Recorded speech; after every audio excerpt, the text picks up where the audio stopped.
Imagine you're out with your friends in nature, going out for a good old hike, a good bonding time. And then suddenly, you hear something. And you think to yourself, is that a dog? Or maybe it's a cat. Kind of sounds like a fox.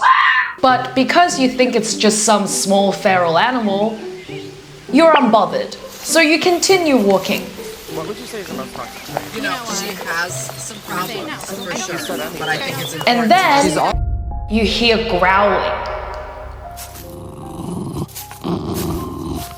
And as you slowly turn to look over your shoulders, you see a Therian.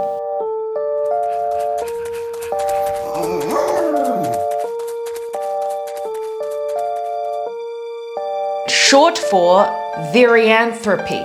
It's basically a person, a human who feels a deep intrinsic connection to a non-human animal. This identity is usually psychological, spiritual, or symbolic, not a literal physical transformation. A Therian feels that part of their identity, mind, or spirit is connected to an animal. This can be any animal, real or mythological, though most Therians choose real animals like wolf, fox, eagle, cat, dog, and so on. So basically it's psychological and symbolic, but not literally or physically. And not all Therians identify as an animal. Some understand that they are 100% human, and they understand that it's a cosplay for self-expression rather than their true and actual identity. However, today we will not be discussing the percentage of people who have sanity. Unfortunately, we will be reviewing the rare individuals who actually believe that they are a literal cat, a dog, and an animal. Meow. Oh my. Welcome back, guys. Cheers. My housemate. Okay, so my housemate, she works like a government job. So she is studying psychology. However, she's not like a fully practicing licensed psychologist yet. So she can give advice and give points and certain levels of guidance, but she cannot give a diagnosis. Not yet anyway. But anyway, I spoke to her about this topic. The topic that we're talking about today, Therians. I sent it to her, we looked at it together, we discussed it. We looked at these reels. She was flabbergasted. She was like, what is this? Immediately she was like, This does not seem right. not from a place of judgment, not from a place of judgment at all, from a place of concern. And she wrote me a statement, actually, not a diagnosis, but this is what she has to say. Here's a clear and simple summary of this whole statement in one easy to understand paragraph for you guys. Therianthropy is not automatically considered a mental disorder, but psychology also does not treat it as a typical or standard identity. It's viewed simply as an unusual personal belief unless it crosses into delusion and starts disrupting someone's ability to function normally. When someone starts behaving like an animal, insisting they are animal, or letting these ideas interfere with school, relationships, responsibilities, or personal safety, it becomes a serious red flag. This kind of behavior can lead to social, emotional, and psychological problems, and young people should be strongly discouraged from adopting it. If these beliefs become fixed or impair functioning, professional evaluation is necessary. So in conclusion, this is not a mental disability. However, seeking professional help is strongly advised because this is freaking weird. My brother used to love to pretend to role play as like a cheetah when he was little. When I say little, I mean probably around like 5 or 6. It was adorable. It was so cute. He used to eat like them, like throw a piece of food with his mouth, flick it, and then bite into it. He even like made a little den for himself. He used to wear like cheetah, like a little cheetah print headband, and he perfected walking like a little cheetah at the age of 5 or 6. He was brilliant. But, you know, he grew out of it. It wasn't his entire identity. Like, he didn't go to school behaving like a cheetah. And it was, like I said, around the age of 5 and 6, this didn't continue and grow with him. This identity left him when he entered his teen years, when he matured and became an adult. He knew what he was doing was role-playing and make-believe and just for playtime. He knew what he experienced was a fun childhood, imaginative time. It was playtime. He knew that. And some of you have sent me reels. Some of you have commented to want me to look into this. I've never heard of Therians until like this month, actually. And the more I looked into it, the more concerning it actually got. It's not typical for a human, a person that's already left their childhood and preteen years to consistently act and behave like a wild animal in a way that seems serious or obsessive. Now, this is when it becomes concerning. They become obsessed or serious about this connection they have with the animal. They behave, they act, and dream and obsess about becoming this animal. And they show extreme obsession that causes delusion and distress. Obviously, not all the Therians or people that like animals or I guess cosplay into it every now and then for whatever reason, self-expression, whatever reason. Obviously not all of them are delusional, but the ones that we are looking at today, the ones that we are going to react to today are really freaking weird. It's concerning. It's coming from a place of concern. I'm trying really hard not to judge. Some of these people are quite young, not like young, but still kind of young. So I don't want to make fun of them. I want to raise awareness and show you guys the world, I guess. I can show you the world. Why can't we behave like humans? Why are we not able to be in touch with reality and enjoy and be comfortable in our own bodies that we have to escape to behave and think and identify with something else? Why is that? Because there is a deeper cause for all of this. There will always be a deeper cause, deeper root. And before we get into that, let's react to some videos. What do you mean the fit is not hard? You're just a hater. That's all you do is hate. I'm a Therian, but this is too much. I don't care my collar and leash looks cute on me.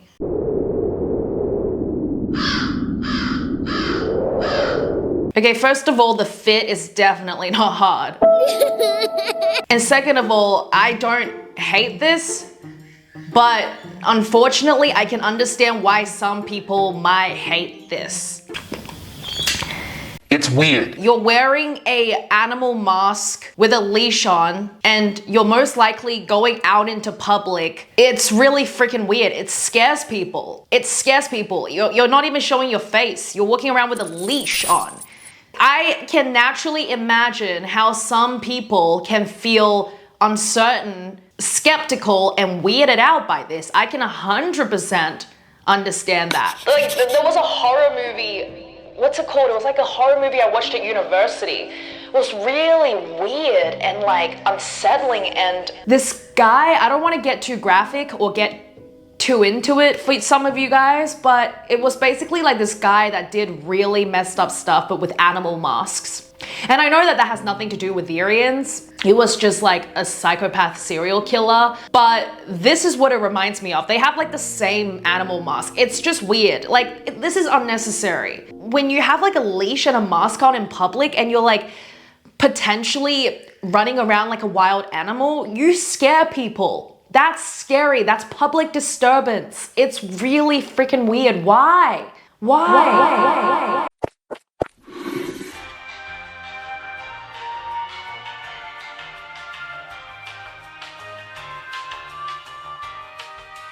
Like I said, I'm not going to be a hater. There's no reasons to hate, but am I going to be weirded out by this? Are most people going to feel uncomfortable despite not saying anything? 100%. I'm the type of person where if I see a guy on a leash with a tail, I would report this to security. I would literally be like, there are some faceless people with leash on jumping around like animals in this building right now. Can you please go speak to them and at least tell them to take their mask off, because that is weird. I would be the type of person to report it if I saw something like that. Thank goodness I haven't in Australia, because I know that this would just not survive in Australia. I'll talk to them. Get me to talk to them. I'll tell them. I'll fucking tell them. I'm sick of it. People in Australia would not tolerate this. This would just not fly here. But of course, I probably most likely assume this is like America.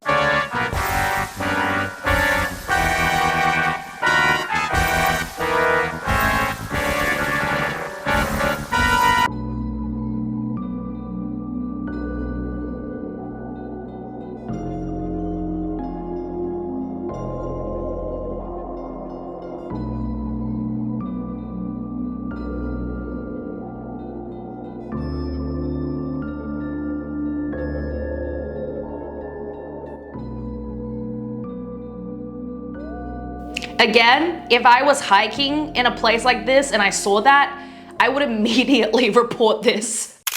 First of all, I would think that that's a wild animal. Most people would if they were out in nature and they saw like a giant thing with an animal face and a tail. Most people would assume that's something weird and dangerous if they were far away. Second, if people saw this in public, especially in Australia, they would think that this person was mentally unstable. Really. If my friends and I went for a hike, like in the intro, saw something like this in the wild, we would think that someone was mentally unstable and dangerous, and we would call the park ranger, and the park ranger will most likely be like, hey, can you not do this ever again? Like ever, because you're freaking out the people.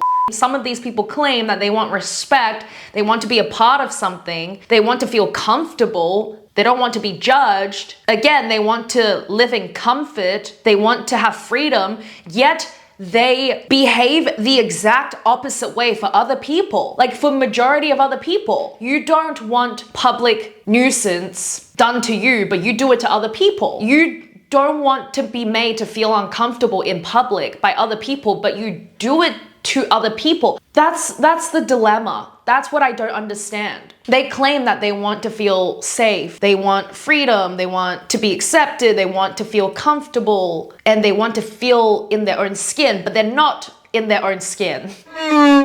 You know what I mean? It's like it's contradicting. It doesn't make sense, and then other people have to suffer visually and feel incredibly uncomfortable and creeped out by a minority of these types of people that are not willing to seek proper professional help, but participating in something that's really weird and makes everyone else feel uncomfortable. I don't understand that. Why? And the majority of people just have to suck it up until they can't deal with it anymore.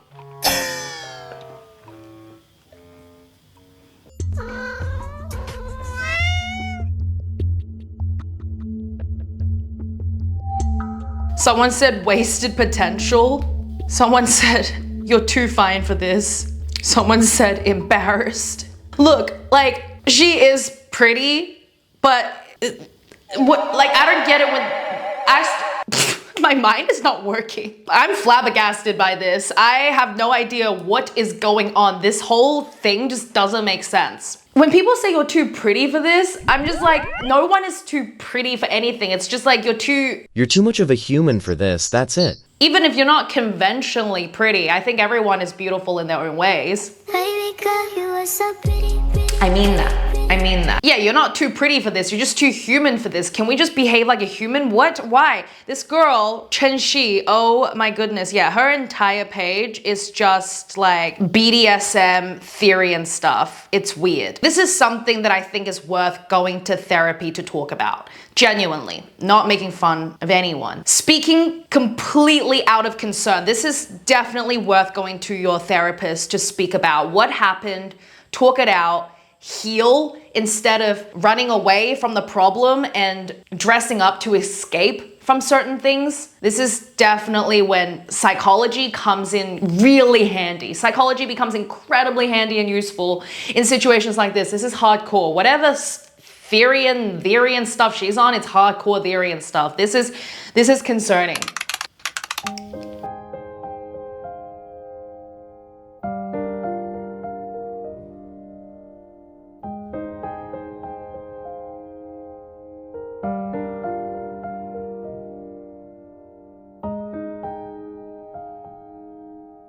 That is weird.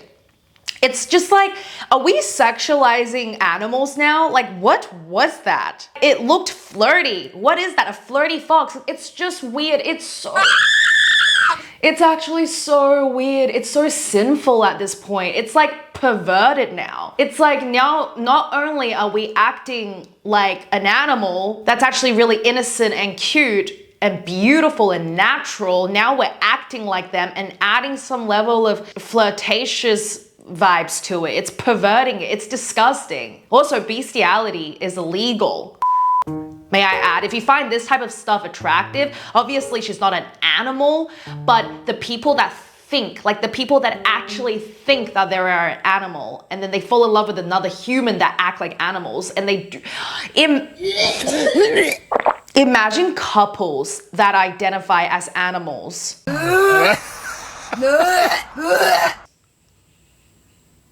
Yeah, that's sinful. I'm sorry, that is sinful. You don't need to be religious to know that that's sinful. You don't need to be religious to know that that's weird. It's really going to mess you up. You need actual help and not to be on the internet kind of making a bad name for your own community. It's strange. It's very strange. It's not normal. I'm not going to say I support this. When you're dressing up as an animal, behaving like idiots in public, cringing other people, making other people cringe and feel uncomfortable in public while doing weird stuff as a couple with these masks on every day, like in your daily life. It's not a performance or a show or Halloween. Like, this is your daily life. You need professional help.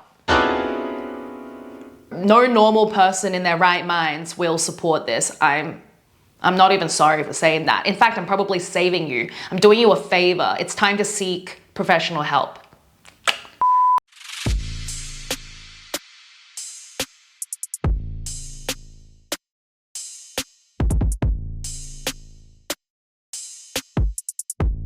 Yeah, I'm not even surprised. Like, people sexualize anything these days. Like, you really don't have enough self-control and self-actualization and awareness to behave like proper adults in your adult years. Are you that out of control and self-discipline that you have to sexualize everything? Like, are you that horny? You're not an animal, you're a human. Humans are capable of self-control. In fact, dogs are capable of self-control if you train them well enough. Animals can even have self-control to some extent, let alone humans with proper conscience. Like, are you that immature and animalistic and in lack of self-respect and discipline that you sexualize everything? You're constantly making disgusting jokes and tainting and corrupting certain things. Like, ew. Like therapy, yes, therapy.